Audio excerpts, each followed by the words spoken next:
Bitcoin has had consecutive days in the red, yet the altcoin market seems to be holding up pretty well. Ethereum's up 1.6% today. Bitcoin's down today. And if we actually go and look at Bitcoin dominance, it is still in a downtrend. Okay, it's still in a downtrend. I called the top on Bitcoin dominance up here around 66%. And since then, we've been in a sustained downtrend and we've actually lost the golden pocket. The question is, where is dominance going to go in the coming weeks? Is this rate cut already priced in now in September? Or are markets now actually pricing in no rate cut in September? I'm going to discuss all of that today. So right now, if we check poly markets, you can see the odds of a rate cut in September are currently somewhere around 60 to 65%. That's changed significantly. At one point, we were looking at odds of 80 or 90% of a rate cut in September, basically a guarantee.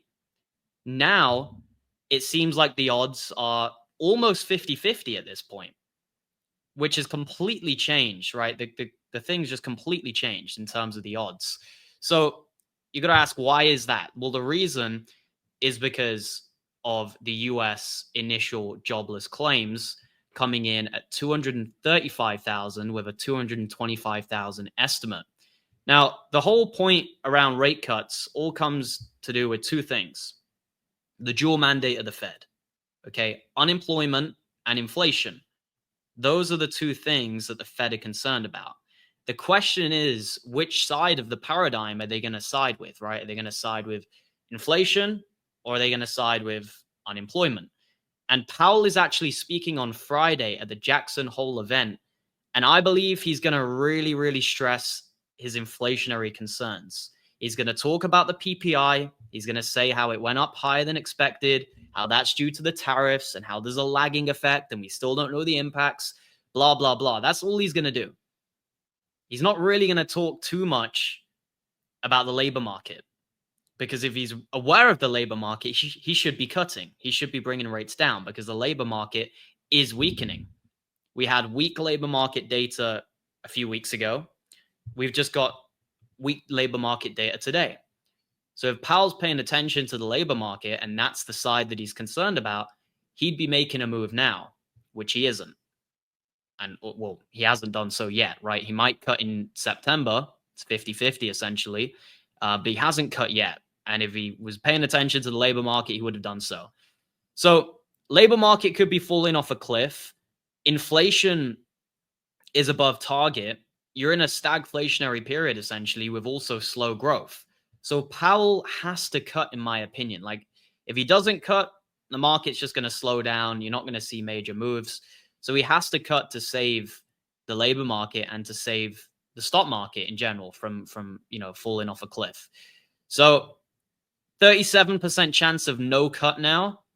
That is increasing. We need to keep our eyes on that as we come closer into September. And as I said, the Jackson Hole event, the speech from Powell is going to be very telling. And I'd expect these odds to change up a lot based off what he says. If we look at Bitcoin here, you can see that it didn't quite hit the key level of support. We have massive support around 111.8K. You can see that is where we made the previous all-time high back in May when we were pumping in May, if you remember. And then we used that level perfectly as support. We tagged it, and then we got another bounce to a slight higher high. You could say a double top, just around 124K. Now we've come back down, but we haven't quite hit that level yet. We almost hit it, but we haven't exactly hit it. And the problem when you don't exactly hit a level like this is you get a lot of people who are on the sidelines saying, it's too much of a risk to buy right now. I need to see whether we're going to come back down and hit support and then bounce. So it's still a bit of indecision in terms of investors. So I would say most likely, more likely than not, Bitcoin will come down and it will exactly tag this level. And then maybe we get a bounce. If it doesn't bounce from that level, it is starting to get structurally a little bit concerning for Bitcoin. We then must, and I mean must, bounce from 109K because that is the next key level. That is, the previous all-time high again. And we know Bitcoin loves to use previous all-time highs as support. It loves to do that. It does it all the time. Think about the 74K tariff crash support. When Bitcoin came down to 74K, that was not a random level. That was the level of the previous all-time high back in March, back in April, April time, whenever it was. So that is what Bitcoin loves to do. And we've got two levels below us, which Bitcoin could, in theory, use as support. We've got the one that we used already, make a double bottom. That would be nice, which we haven't quite hit yet, but it's close. And then we've got the 109K. If we fail both of those, I start to get very concerned from a structural point of view. I start to think maybe we're entering a bear market.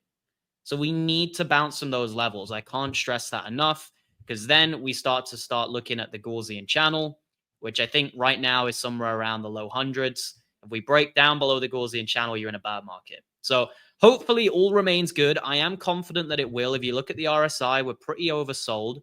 I expect us to gather some momentum and get a bounce up to this fib level for the final, blow off top move of the bull market between 127 and 131K. I think we will do that. If you look at total 3 right now, we're currently below resistance. There's major resistance at all-time highs. We double top there, triple top there, quadruple top there, essentially. I still believe total 3 has another move up, because if we look at dominance, altcoins do look fairly strong. If we look at other kind of alt to Bitcoin pairs, they also look relatively strong. Ethereum to Bitcoin looks strong. Another one which looks really strong, by the way, to Bitcoin was Sol to Bitcoin. Look at that. Solana to Bitcoin, golden pocket. Now we're getting a bit of a bounce. So I'm quite impressed with a lot of these altcoin Bitcoin charts, especially Sol Bitcoin, by the way. That one looks great. Good chance of a bounce here. And ETH Bitcoin also looks good. So I am expecting a bit of sustained outperformance here with altcoins compared to Bitcoin. I don't think there's long left of the Bitcoin bull market, whereas I think there's a decent amount left of the altcoin bull market.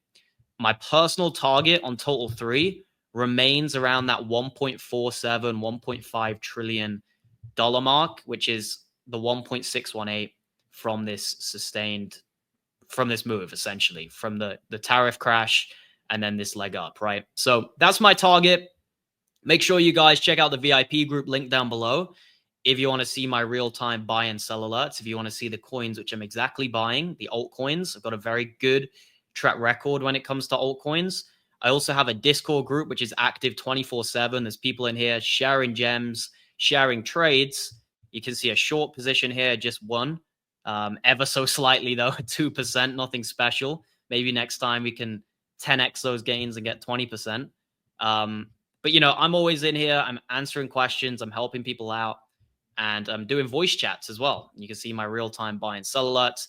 And if you want a place to trade, get on Blowfin. Use my link down below and you'll get a sign-up bonus. All the information is linked in the description. Thank you for watching. Goodbye.